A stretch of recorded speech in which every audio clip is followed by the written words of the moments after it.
Thank you everybody for coming.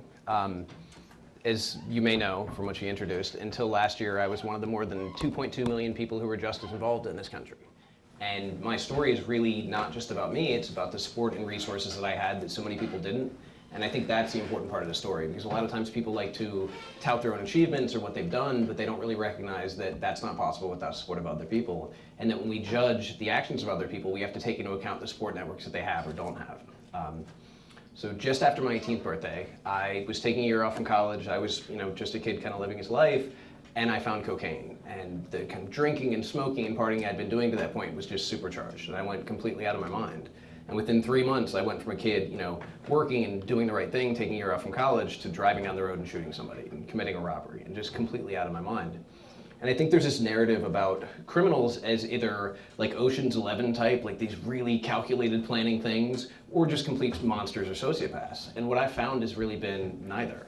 Most of the people, the vast majority of the people that I met in prison, were just people who had kind of lost their way, who didn't have the support they needed, or didn't have the coping mechanisms, or didn't really know what they were doing, but the narrative around them as something simple was really just not factual. So again, I was really fortunate because I had that support. So when I was arrested and I went to the jail, I slept for 3 days. I just couldn't function. I hadn't slept in days. I'd been strung out, was going through DTs. It was the worst period that I could imagine. And I felt this shame and this just self-hatred and this doubt and like, how can I move forward from this? Like, I have just, ruined these lives. I have put my family through this. I've put everybody who ever believed in me through this. Like, there's no way that I can keep going. And I was so scared to call home. I remember I was calling to call my mother and call my father, who was divorced. And I was just terrified. Like, I can't call my dad and tell him, like, there's no way. Like, he's gonna kill me, he's gonna hate me, he's gonna whatever. And I remember when I made that call, the response I got was like, Jesse, I'm so sorry. Like, I think this is my fault.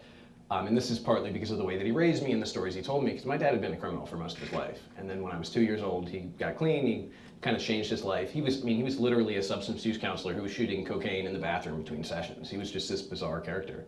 But he blamed himself. And so what I found, rather than further shaming or hatred or judgment, was people saying that they were sorry or that they believed in me. And while I had this doubt and like I didn't know what to do, and I don't know if you know this or not, one of the highest suicide rates for incarceration is the first 72 hours. When somebody goes to jail and they feel hopeless and they don't know what to do.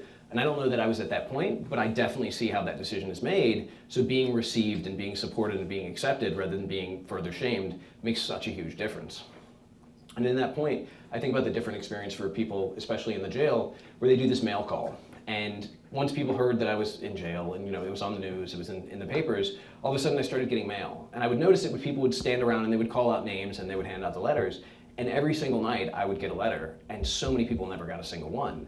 And that was when I realized, like, this is just, like, something's wrong with this. This doesn't make any sense that we have a system that's supposedly about, like, rehabilitating people or kind of like showing people the error of their ways, but there's this fundamental imbalance that I think exists in society as well. But in this microcosm, it's just all the more kind of highlighted.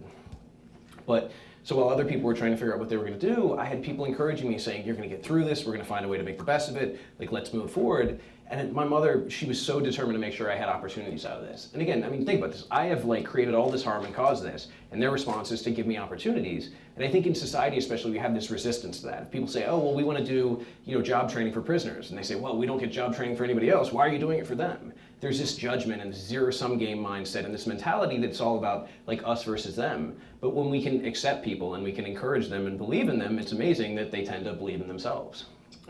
So I had that experience. I was enrolled in college 6 months into my jail sentence, or 6 months after being arrested. And I was taking class, and I had some meaning. I had a reason to get up in the morning, and I was in this block where nobody got up before noon, because there was no reason to, because you were just locked in your cell, or you were locked in this little hallway. They didn't turn the TV on until 10 in the morning. There was nowhere to go. There was nothing to do, but I had a reason to get up. So every morning at 6 a.m., I was up doing my schoolwork, and I was up living a life that other people didn't have. And I went to court. I pleaded guilty to the crimes I had committed, and I went in front of the judge.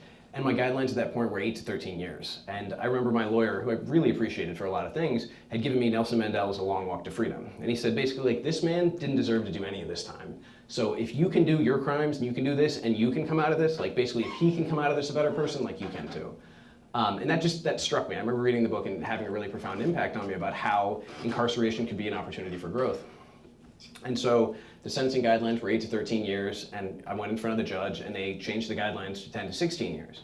And my lawyer said, look, you should just go ahead and go now, because look, he's seen the old guidelines, you'll probably get the low end, it'll work out. And as a judge read off my sentence, he just read each individual charge. So, for robbery, this is 20 years with 10 years suspended. For unlawful wounding, this is whatever. And he went down the line, but there was no total. But I had done the math in my head, and I was really hoping that I was wrong.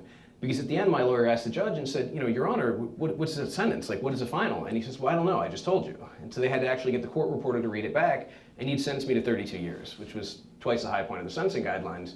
But because in Virginia, sentencing guidelines are discretionary, the judge can basically do whatever they want. Especially back then, robbery was 20 to life. There were a number of charges that have now been modified, thankfully, by the legislature that could be a life sentence, regardless of whether anybody was hurt, whether anything could happen. And I ran into some really terrible cases where I saw that in prison.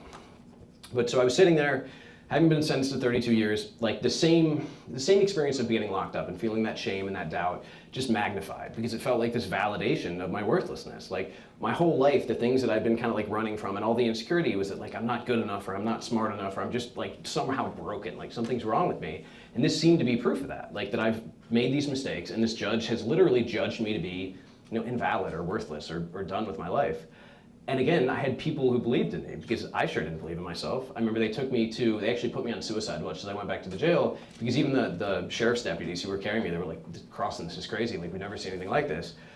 So I'm sitting there and I'm sitting in a cell, and I guess in a way it was nice to be away from people, but I'm like sitting there not knowing what to do, and we had these little AM/FM radios, and so I put the radio on and this Dave Matthews song came on, and he started singing about like bury me shallow so I can feel the rain. And I just lost it. And there was like a surrender and like an honesty with myself in that moment that I don't think I had fully had that whole time.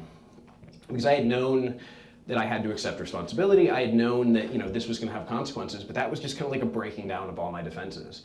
And there was this little part of me that was like, you know what? Like all these things are true. I have caused this incredible harm. Like I have done this, and I have absolutely been judged, and they have the right to do that. But like, in this moment, somehow I had some like seed of belief in myself, some seed of like believing that I could get through this or make the best of it. And I don't know where that came from, but I can only attribute it to the support and the guidance that I had, that again, many people don't. Because that was a breaking point or a turning point for me. And I know a lot of people that took another direction because they didn't have any sense of hope. And I'm so grateful that in that moment I had that seed, and that I had the conditions and the people to help me water it so it could grow. And I went to prison shortly after, to a receiving, then to a major prison. And I think about the experience of having opportunities and support, because there was another guy who came there about the same time I did. I had 32 years, he had 30 years. And he was around the people that didn't encourage him or support him or believe in him. And everybody told him, you've got 30 years, like you need to make an example of somebody, like you need to make a name for yourself, you need to do something. Whereas I had people saying, you need to go to college, like you need to get your education, you need to figure out a way to help people. So a year in, he stabbed somebody over something that really wasn't even like his business or a big deal, but he did it just to make a name for himself. And I think about how easily I could have been that kid, because he didn't do it because he was a bad person, he did it because he was scared. Because you're around people doing terrible things, and you see that, and you feel that fear in your core, it's really easy to react in a disproportionate way, or an unhealthy way, or a violent way, because it's the only way to feel any semblance of safety. And I'm really grateful that I didn't end up being that person. And again, I don't think that that's just due to my own quality or character. I think that's due to the people that cared for me and gave me an opportunity. But then I was in the prison, and I had to figure out, like, what am I going to do with my life? Like, I've been sitting in the jail, at least I had the schoolwork. There's only so much schoolwork you can do, although I'm sure you guys have plenty of hours and plenty of nights. And so I had to figure it out. So I like lived in this little bubble, and I did schoolwork, and I went outside and I lifted weights, and I read every book I could get my hands on, and I wrote letters, but I didn't really interact with anybody around me, because I think I was at the point that I thought I have to stay away from like the bad influences, and I don't know who the good influences are. And I think in my mind I still had that kind of prejudice that I didn't understand that some of the people around me were great examples and teachers and inspirations for me. I still had this mindset that I have to be away from the prisoners, or I have to be away from the prison mentality. And then I had a really good experience where I was waiting to try to get a pod job, which is where you like clean the showers or clean the railings or whatever for 27 cents an hour. And I was sitting there, and this older guy had been in prison for 30 years, just was sitting there, and he said, Jesse, I see everything you do, and I think it's great. Like you exercise, you read, but eventually you're gonna realize that life is about people and that you can't do this alone. Like you've gotta find a way to open your world.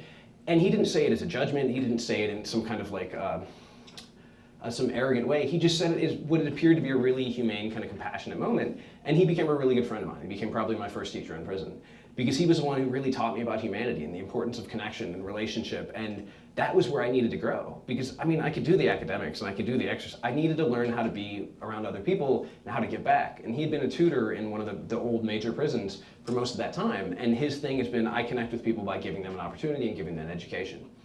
And it was not long after that that I ended up in a position where I had the same opportunity. But a guy I called Big Baby, his name's Patrick, but I still love this dude. I really hope that I can find him. He's out, but I haven't been able to get a hold of him. He grew up in some of the worst circumstances I've ever heard of. Like the people from his neighborhood, which was a particularly bad neighborhood, would all say, man, that guy had it bad. Like his environment and it was just really horrendous. There were a number of nights that I had tears in my eyes as he told me some of the stories that he didn't even think were that bad, that were just so normal to him that he didn't realize how profoundly horrible they were. But he was this really big guy, and he'd grown up in a really violent environment, and because he was a really big guy, he was really good at violence.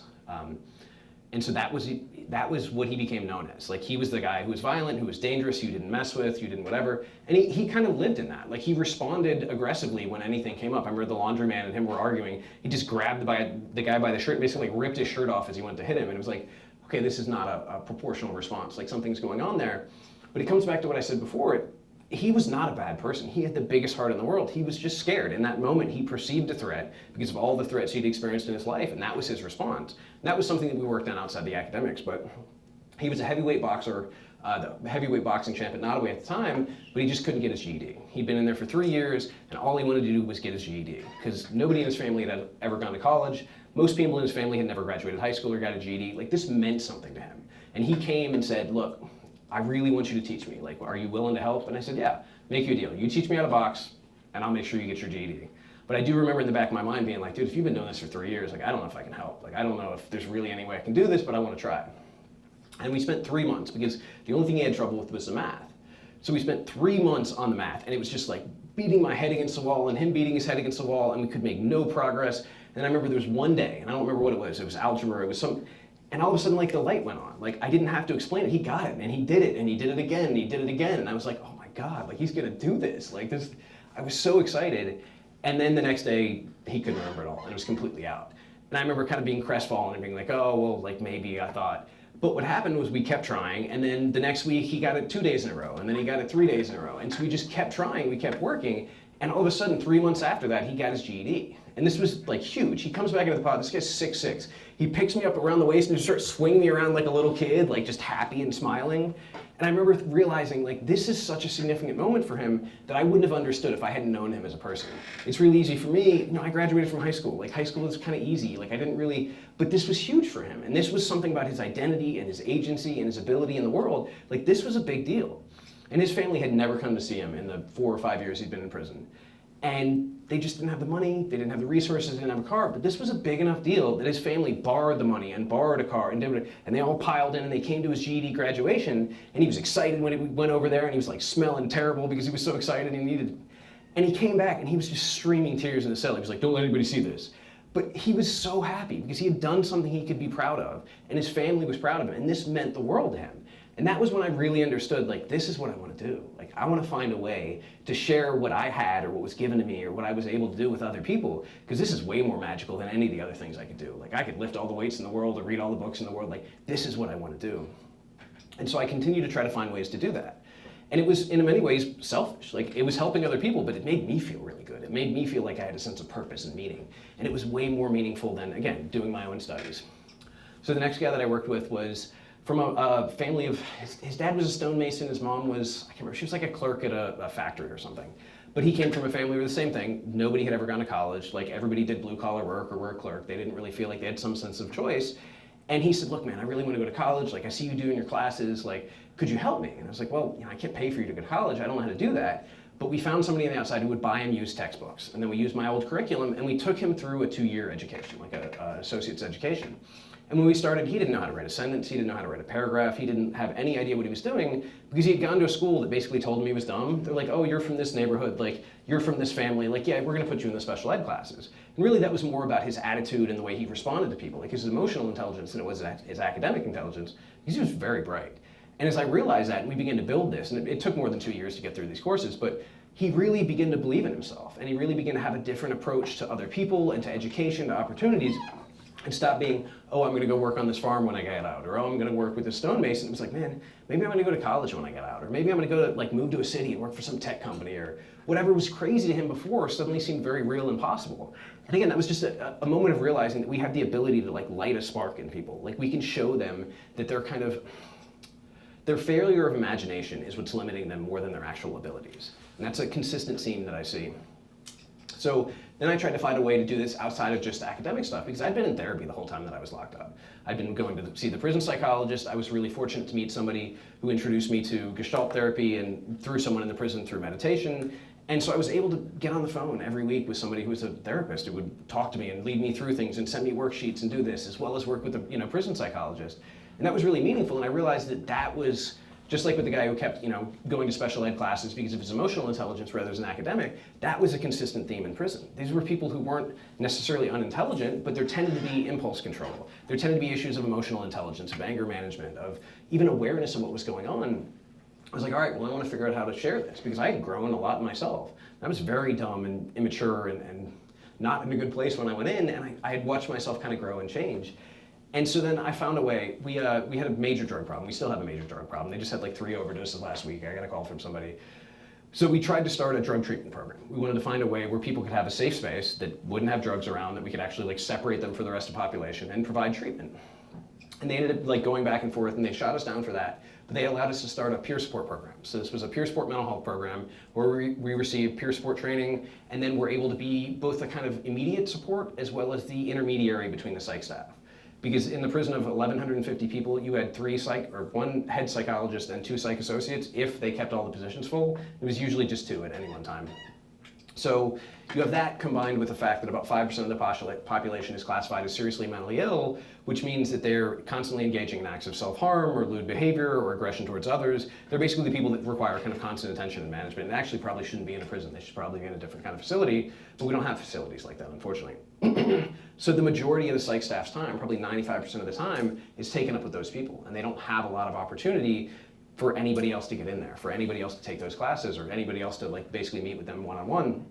And that's why I was really fortunate that I'd kind of like beat down the door from the beginning, and I had like made a name for myself. When I got transferred from one prison to the other, the psych staff called and were like, look, you're gonna wanna talk to this guy. And a lot of people didn't either have any understanding that they could take that initiative or wouldn't have been able to like develop the relationship that I did. Again, I just got really lucky to have that. But then all that experience allowed me to be in a position to work with people. We had guys that were basically just, who were struggling with very simple mental health issues or just dealing with depression, to guys who were full on, regularly decompensating with schizophrenia, for having to be medicated or restrained. It was just this broad kind of variety. But it was a really meaningful thing, because all of a sudden I got to go in and share my experience, because that was really what people wanted. Like, people wanted to be heard, so I could sit down and I could listen to them and their story and who they were and what they wanted and what they were struggling with. I remember one guy, Uthman, who still sticks out to me. He was like, Jesse, like, I've never had anybody like listen to me this long. Like, most people just say I'm crazy and walk away. And it was really meaningful. I really liked the guy, and he'd done something really horrible, and I really worry about him moving forward. But I think it was very important in that moment to treat him as a human being and to recognize that and to just listen to him, that his story is just as valid as anybody else's. Because I think that there is a way to make sure that he gets the treatment that he needs. It starts with treating him as a human being. So being able to have that experience and work with different people and again, get this really gratifying experience and also have regular access to the psych staff, which was great, because I got way more therapy because I was dealing with stress, because they got to go home, but we were like literally locked in the same place with them. So it's 11 o'clock at night and you got somebody banging on your door because he's having a breakdown. It's like, God, I've been doing this for 10 hours, like I need a break. So we had to develop a system that kind of worked and balanced, but we made a really big impact. It was such a big impact that the entire state of Virginia started sending all of their problem cases to us. And it was great. Like, it was really validating that like we're doing well enough that they want to send them. But then they started kind of withdrawing support, and then we started getting so many guys that we really couldn't manage because it was just a sheer number. And the program kind of fell apart. But it showed me the strength of people who have kind of peer perspective and experience, rather than having somebody from the outside try to tell somebody what to do or tell somebody what works, to share again from our own experience. Because everything that we had been through was relatable to these guys. We were dealing with the same issues of depression and loneliness and being lost and meaninglessness. We were able to share that. Even if we didn't have the same kind of manifestations of mental illness, we had the same struggles because we're all human beings. And focusing on that allowed us to just generally treat people like people and have a huge improvement for the vast majority of people there. And for those times that we really needed, we could then, have the officer get on the phone, bring the psych staff over, bring somebody to restrain them, like do what we need to do. But we were able to have a really big impact. And around that time, that was when I filed a petition for clemency. This was 17 years in my prison sentence. So I'd always told myself, because I was sentenced to 32 years, that I would at least serve the high point of the guidelines. That if I was going to go in front of the governor, which it really was kind of a joke, because the last several governors, they would grant like 4 or 5 pardons at the end of the term as like a political favor or to a donor. I mean, it was really corrupt. So it didn't seem like a possibility, but I was like, I want to build the best case possible for myself. Like, I've done all these things, I've gone to college, I've started this peer program, I've done these. So I want to be a part of like some kind of change out in the world too, and this is what I thought. So having served that 16 years, I put this petition together, and I wrote it all by hand, and then wrote it up on the little tablet we had, and then sent it out, and thought, okay, I'm just going to submit it, and then at least I'll know I've done everything I can to work towards getting out. Like, I can't control the outcome, and it's probably not going to be in my favor, but I won't be sitting there in the back of my mind wondering, like, should I have done more, or should I have tried? Because I'll know I've done everything that I can. And there was this really strange response. Like, people started writing letters. Like, my mom would post on this Facebook page where I would post essays and things, and people started sending letters, and then a reporter contacted me. And she wanted to do a story because Virginia abolished parole in 1995. And so anybody sentenced after that has no chance of parole. And so she wanted to know whether that made sense or not. Like, has that positively affected the Commonwealth, or has that negatively affected? So she went to one guy who's kind of the leading charge on blocking every criminal justice reform measure, interviewed him, and then she wanted to interview me because she thought I was a perfect example of why maybe parole would make sense. And so we did these 2 phone interviews, and I was really fortunate to be able to, kind of share my story and talk about not just my experience, but the experience of everybody I saw. Talking about these 16-year-old kids who were getting 50-year sentences, for robbery and carjacking. And not to say that robbery and carjacking is okay, but to tell this 16-year-old kid that his life is over and that he's irredeemable was just incomprehensible to me. And I still have an issue with kids being tried as adults and all that. We can get into that later. But so this continued to grow. And I started to be kind of like hopeful, or it started to be positive. I started to be able to like help other people try to put their petitions in. And while this happened, they actually moved me out of being a mentor and moved me into the honor pod, because I'd been there 12 years, I'd been charge-free, I'd been waiting. So I got into the honor pod, and I had a single cell, and we had dogs and a patio, and it was like, I felt like I'd made it. Like, that felt like, probably after about 3 or 4 years, I couldn't imagine getting out of prison, but I would dream about like a better prison, like, oh, I'll get up there where they have like conjugal visits, or I'll get there where they have like a patio or like, that was what I saw in my life. It's like, that was the most meaningful thing. And I got there, and it did. It felt so amazing to be able to like relax at the end of the day. I didn't feel like I had to like lock my door at night because I was worried about somebody coming in there, because it was such a different environment. I didn't have to fight over the phone or fight over the shower or like fight for my place and things, because there's a bunch of old guys who were like, yeah, we're done with all that. Like, we got our single cells, we're just gonna enjoy ourselves. And it was really amazing to be able to breathe for the first time in all those years. And then I thought things would, continue to be good, and maybe I'd hear something, but at least I'd be able to ride it out. And the coronavirus hit. We didn't know, just like everybody else, we were scared and didn't know. And there's always this fear, because the rumor is that if there's a war or if some major plague happens, they're just going to leave you in, or they have the right to go in and execute you. And I don't know that any of that's true, but that fear was definitely there. We had one guy, I remember, he was trying to figure out if he could figure out a way to like break out of his cell. So he brought really high or big gauge wire, and he started trying to see if he could cut his bunk by essentially using his welding by hooking it up to the socket. So I was like, this guy's literally like planning on like melting his door off. Like, things have gotten serious. We just tried to figure out how we were gonna make the best of it. And we were locked down, and we didn't go outside, and there was no programming, and there was no school, and it was really bad. Like, violence went through the roof once they finally let us out of the cells, because guys were just sitting around and drinking and fighting, and it's had a lot of negative effects, and it's still in effect today. I still hear from guys, and the overdoses have gone through the roof, the stabbings have gone through the roof, the gang affiliation has gone through the roof, mostly because there's nothing positive, there's nothing to do. So guys feel a sense of fear, or they feel a sense of needing a sense of community or unity, and they find it in really unhealthy ways. And the one really meaningful thing I was able to do, because I wasn't able to go down and teach Spanish anymore, or teach nonviolent communication, or work with my guys, was that I was able to start making videos. So the psych head called me into the office, and she set her little iPhone up, and so I did videos. I taught Spanish classes in nonviolent communication that were then played on DVDs statewide. So I got to be like the Spanish guy, which was really neat. And so it was like, okay, even while all this is shut down, like, I get to go to work because I had a maintenance job, and they have to keep running the prison. Like, they can fire everybody else, they couldn't fire me. And I got to make videos, so I got to still kind of reach out to people. So I felt like, okay, like, I've continued to find a way to make this a meaningful existence. And then, because of the renewed interest in safety and ventilation, they came in and they did an inspection on the prison, and they realized they'd been in violation of fire code and safety code for years. There wasn't adequate ventilation. So they had to do something, or they were going to shut the prison down, or they were going to fine them, or I don't know what exactly method they were going to use. But the prison basically lit a fire under them. So they picked 64 people out of a hat, and they were going to emergency transfer them in a time when they weren't supposed to be doing any transfers to a different prison, so they could clear a pod out, rip out all the ventilation, install new stuff, and be up to code. And I was not on that list, really, thankfully. Actually, another guy in the honor pod was, and we were just all sitting around like, God, I'm so glad I'm not that guy. Like, how is he going to go from this to this horrible experience? And then one of the guys had a medical emergency. He had some kind of like infection in his tooth or something. They had to whisk him off to the hospital. And because of COVID protocols, he couldn't come back and then go on transfer, so they had to pick somebody out of a hat, and they picked me. So I went from my single cell in this really good situation, be able to make videos and being able to work with the dogs, to transported to a dormitory, which I actually don't know how it is in this state, but it's the absolute worst place to be. It's a lower level, which should be an incentive, but you have 82 people just packed into a small room, like stacked on top of each other and stacked next to each other. You have open showers and open toilets with no dividers. You have like nowhere you can go that is quiet or that you are alone or you don't smell someone. It is a really horrible experience. And again, that's the privilege or the reward for maintaining good behavior. And that's why guys at higher levels will constantly catch charges or do like I did. I was always enrolled in a program that overrode my transfer that allowed me to stay there because a single cell with a dog is a whole lot better than 81 other people. And that was another time that, like when I was arrested or like when I was sentenced, I just wanted to give up. Like I was completely hopeless. I just could not imagine. I think it was 3 days before I slept at all. Because it's this environment and every noise and every squeak of a tennis shoe, like all of a sudden I'm tensing up. It was a horrible, horrible experience. And thankfully that reporter and I were still in touch. And she told me something that really helped. And she said that she tries to see life as a series of stories. And that we can't control the characters of the environment, but we get to tell the story. So we get to figure out what the narrative is.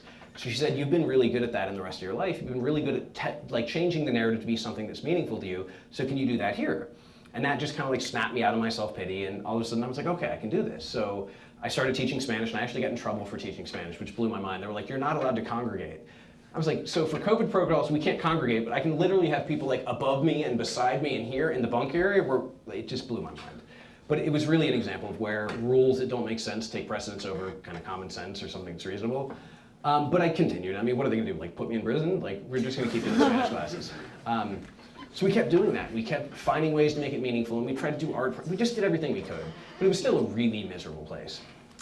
And that reporter and I had actually become, I guess, friends. Someone in her life had had a crisis, and this was when I really began to understand that I could have a reach outside of just the prison. It wasn't just somebody in the mental health pod. It wasn't just somebody in the school. I could reach people that were willing to listen. So this person in her life was in a very dangerous, violent situation and really needed some help, and managed to get me on the phone with them and convince them to go to a facility.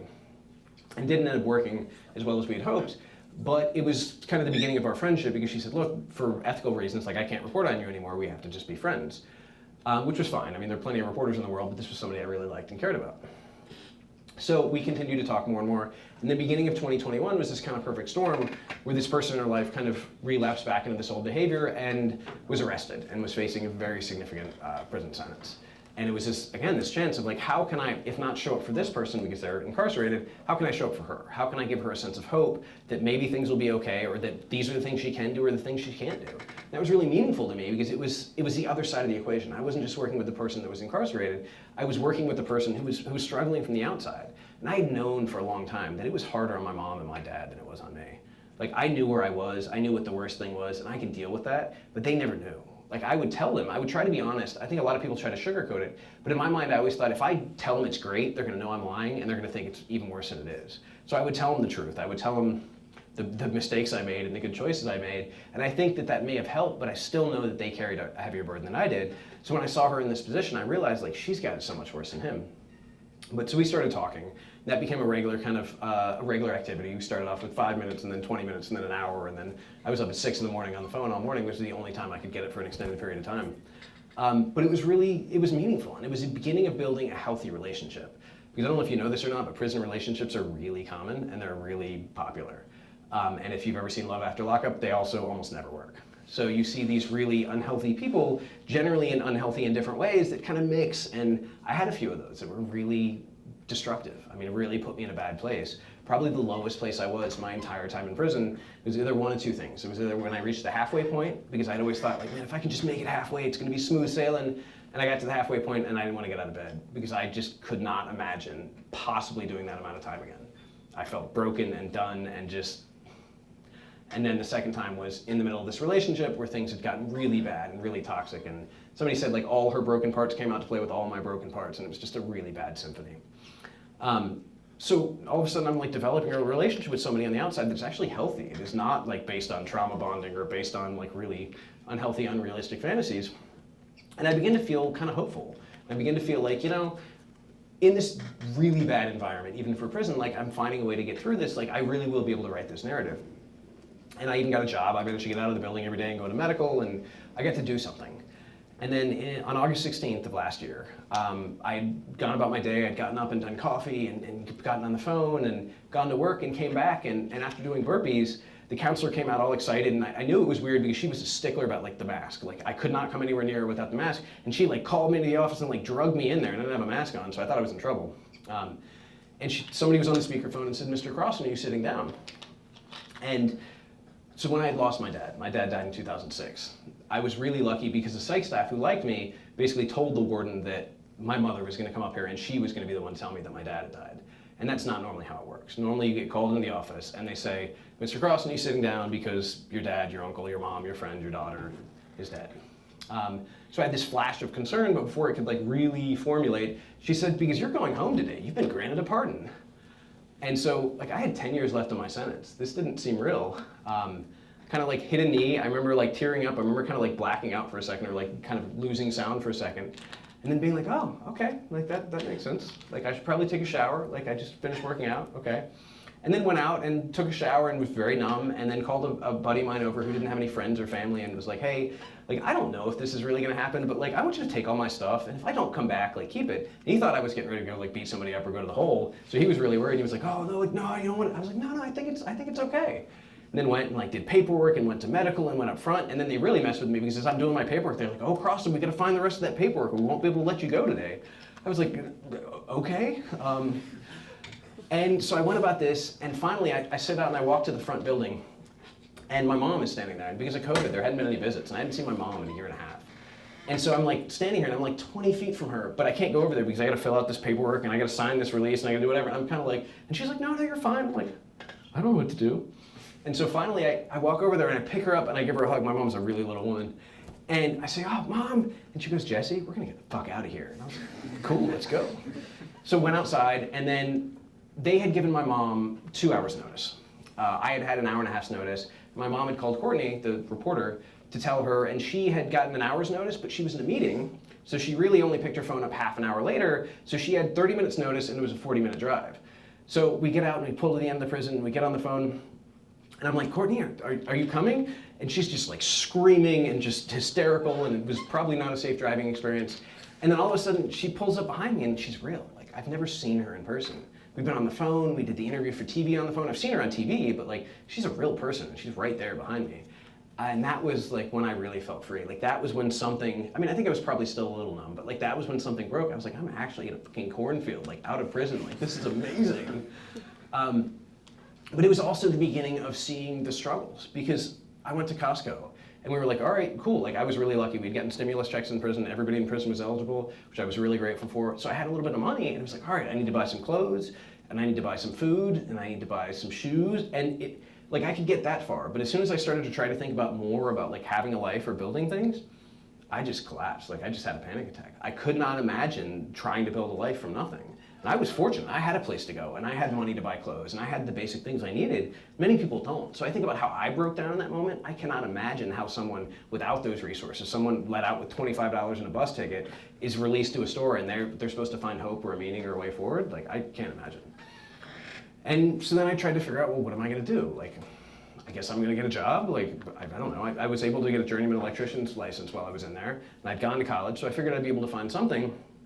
And sure enough, the day after I got out, I got a phone call from this attorney who I really love. He's a civil rights attorney who was responsible for this sweeping legislation in the Department of Corrections. For years, we couldn't have but a quarter-inch hair. We had to be clean-shaven except for a mustache. He challenged that. We weren't allowed to, we couldn't read like Lady Chatterley's Lover. We couldn't read all these books. It didn't make any sense to not let us read. He challenged that and got it thrown out. So he was just constantly involved on the city level and the state level with giving people, basically protecting people's civil rights. And he said, Jesse, I need your help. I'm selling my house and I want to do some improvements. Would you be willing to help? And it was perfect because I wasn't ready to go into an office. I wasn't ready to go full-time. Like, I was struggling to get up in the morning. I was struggling, as much as I was happy to be around people, like being around people made me uncomfortable. Like, I don't know how to describe how, it just felt like an alien world, and it did feel like waking up from a bad dream, but it also felt like waking up from a bad dream into a world where I didn't have any of the tools to cope. I didn't know how to do this. I didn't know how to have small talk or conversations or be in space or what you're supposed to do or where you're supposed to put your elbows, and I was incredibly self-conscious. So he called me out there and basically said, all right, I need these stairs built and I need this done. And it was like, great, I can do this on my own. Then I can come home at the end of the day, but I've had the experience of like being out in the world alone, and I really needed that. But I also needed a safe space to come back to because I didn't feel like I could do it alone. And the first time I went into a CVS alone, I had a freak out, again, looking at all these body washes. Because in prison, you have one body wash. You just fill out like 0916, like that's it, you get it. But I've got to look at these, and I just stood there for like 5 minutes, just kind of gap-mouthed, and then finally picked the one that was like men's body wash on the top. And I was like, all right, their marketing worked, like I'll buy that one. Because it was this transition, and it was this struggle that again, I was incredibly well prepared for. I had prepared for all those years, I had resources and support, and I still struggled. So then I didn't know what I was going to do. I was doing that for a while. I ended up getting a different job. But Courtney and I had done a podcast while I was in prison where I basically called on the prison phone and we talked about stuff. It was like really, like, you know, the worst podcast where like your friend does it in the basement and nobody listens to it, but like you feel like you're doing something. It was basically that. But she had gotten some really good responses from a few of her friends, so she said, you need to go do social media. Like, you need to tell your story. And I thought she was completely crazy because I was like, why, who, like, I'm just a dude who went to prison. Why would anybody ever want to hear what I have to say? Like, I've proven I have bad judgment. This is not a good thing. But the whole time I was in, I had said I was going to go to the top of a mountain. There's a particular hike with a fairly short hike, but this just absolutely beautiful, like stone like escarpment, I think, where you can see out over the valley and it's beautiful. And I was going to go there, and I was going to go there at a time when nobody else was there, so that I could scream or cry or do whatever I had to do to kind of put down the experience of all those years. Because that ability to breathe when I was in the honor pod, because I could really breathe for the first time, even that was like just a level of comfort. There was never really a full level of comfort in there, and there really wasn't a full level of comfort getting out because I was still triggered by everything. I still wasn't sure where I was. I still wasn't sure I was safe. So being able to go there, I thought I could put this all down. So I said, okay, well, I'll film a video, like I'll do that. And it was a really bad video. Like, please don't look at it. But it did. I just said, I got out of prison 2 weeks ago, and I'm on this mountain, and I don't know what I'm doing, and I don't know why, but it resonated with people. Like, people responded really well to that, and I got a lot of views, and I got a lot of followers, and I got a lot of questions. And I realized that there's this interest in what goes on behind prison walls, because I think there's a matter of, you know, keeping people in, but there's also a matter of keeping people out, because if people knew what was happening on a regular basis in prisons, and Virginia's not nearly as bad as many states, I think they'd be horrified. I think they'd be really bothered by it. So it's really convenient that we have these fences and these walls, and that there's no, you know, we didn't have cameras until like 2014 or something. So there was really no record of what was happening. So what would happen would be, oh, well, that's just inmates making that up, or that's just whatever, and nobody believed it. So I started telling these stories and answering questions and connecting with people and building these really meaningful relationships and having these really meaningful interactions, which I did not expect from TikTok or from other social media. But I would have victims of crimes who reach out and say, hey, somebody broke into my home and I don't feel safe at night. Like, can you tell me like why you chose the home that you broke into, the robbery you committed? And I said, well, I actually can't. I don't have any real information. Like, we were just strung out on drugs. This wasn't like a plan. I'd never robbed anything else before, but I can ask people. And she said, yeah, like, please. So I wrote my buddies in prison. I was like, hey, you used to break into houses. Like, why did you pick them? And I was able to tell her, all right, he said he looked for this and this and this. And then she wrote back and said, thank you. Like, for the first time, I feel like maybe I can do some things to feel safer. And then it was people who reached out and said, hey, you know, the person who hurt me had never taken accountability, and I don't know if they've changed, but like, you give me hope that they have. You give me hope that maybe they will. And I wasn't expecting this. And then it was people who said, hey, you know, my son's in prison, or my husband's in prison, or my dad's in prison. Like, you give me hope that this could change. So I was able to have these interactions that were so fulfilling. The one that I think of, I was in Stanton, I went to a release of a documentary, and this kid was looking at me across the room the whole night, and it was really weird. Like, I didn't know what was going on. He was about 16, and I don't. So finally, at the end of the night, he comes up and he's super just like nervous and whatever, and he said, I just want you to know, like, you've let me know what I want to do with my life. Like, you've changed the way I see the world. And I just started crying because I was like, how is that possible? Like, I'm just telling stories, but there was some effect there. And it's been the most meaningful experience of my life to be able to not just reach individuals and have these individual experiences, but have this broad reach. And as a result of that, it's given me all these opportunities to go on TV to talk about this, or to go on TikTok to talk about this, or go to different places, as well as to start a nonprofit. Because again, the fundamental kind of story is that I had support and resources that other people didn't have. And if we want people to succeed, they need to have support and resources. And right now, the system doesn't give them to them, and a lot of people don't believe that they deserve it. So I want to be in a position, to whatever degree possible, to provide those services or to make sure that they can be provided. And I had somebody who believed in me, somebody who basically watched my TikToks and was like, hey, I believe in you enough that I want to fund your nonprofit. I was like, you want to what? Like, we just met yesterday. Like, yeah, I want to fund your nonprofit. So we have funding to operate, and probably not forever, but for a little period of time because of social media, because of telling these stories, because somebody recognized that message that we need to help other people if we want things to get better. And I was incredibly grateful to be able to have that opportunity. And we were having reentry classes this week, but I'm working to try to make an impact, make a difference, because I realize that I've done a lot of harm. And I want to figure out the best way to make direct and indirect amends. Because I can't talk to the people that I hurt. Like, one of the guys that I shot was in one of the prisons I was at. We got transferred and it was this whole like fiasco. And I really did. Like, I sent word to him. I was like, look, dude, I completely understand if you can talk, if we can figure this out, like, please, I really would like to. But he didn't want to, and I'm really glad, because he had no reason to trust that I was who I was. He didn't know me. But I can't talk to those people, and I can't make amends, and I can't say I'm sorry, and I can't pay back the things. Because I think the things that I've taken are not just the restitution that I paid. They are the sense of safety, or the sense of hope, or the sense of whatever, the sense of innocence, I guess. So if I can find a way to make indirect amends, and that's one of the reasons we're hoping to get in the juvenile facility. We have a meeting next week where we want to try to reach these kids, because every murder that's happened in Charlottesville in the last 3 weeks has been a 14 or 15-year-old kid. They're killing each other, and they don't have hope, and they don't have structure, and they don't have support. And I'm hoping that we can figure out a way to provide that to at least one of them, or two of them, or five of them, to where we can stop this. It doesn't have to be after the fact, but I think that's where I feel most comfortable, and I feel like I have the most knowledge. So that's why I chose prison reentry as our focus, and that's why we're doing reentry classes and looking at raising money to start a reentry facility, which is like a halfway house, but that actually has training and jobs on site. Because I realized that this is my lived experience, and like, I've kind of made this bed. Now, finding a way to live in it, or a way to sleep in it, is really about using that experience to help other people, or to make things better, rather than feeling sorry for myself, or rather than trying to do something for myself. And then I get great opportunities like this. I appreciate you reaching out and inviting me here, because I'm always excited. Like, when I went to the law school the first time, I was at Antonin Scalia Law School, which is a traditionally incredibly conservative place. And people ask some really interesting questions. I think a lot of the people in the audience were maybe more liberal or more open-minded, but people asked really legitimate questions, and we had a really good dialogue. And that's really what I want. It's not just, I don't want a room full of people who agree with me. I want to find people that have different opinions so that I can learn, and hopefully that I can share my perspective. And I think of a college that it has a kind of diverse population of people from all over the country, or all different countries, who have different ideas and different perspectives. And if I can share mine and I can listen to theirs, I feel like we're all going to be bettered by it. And y'all are at the age where you're not set in your ways. You're not like sure of yourself. And it always breaks my heart when I see somebody, whether it's 25 or 50 or 70, who's just sure of the way the world works. Because every day I wake up and I realize there's something that I don't know, or that I'm wrong about, or I need to learn more about. And I hope to never lose that. And I think that you're at the age where you still have that, and you haven't become kind of jaded. And I hope you don't ever lose it. But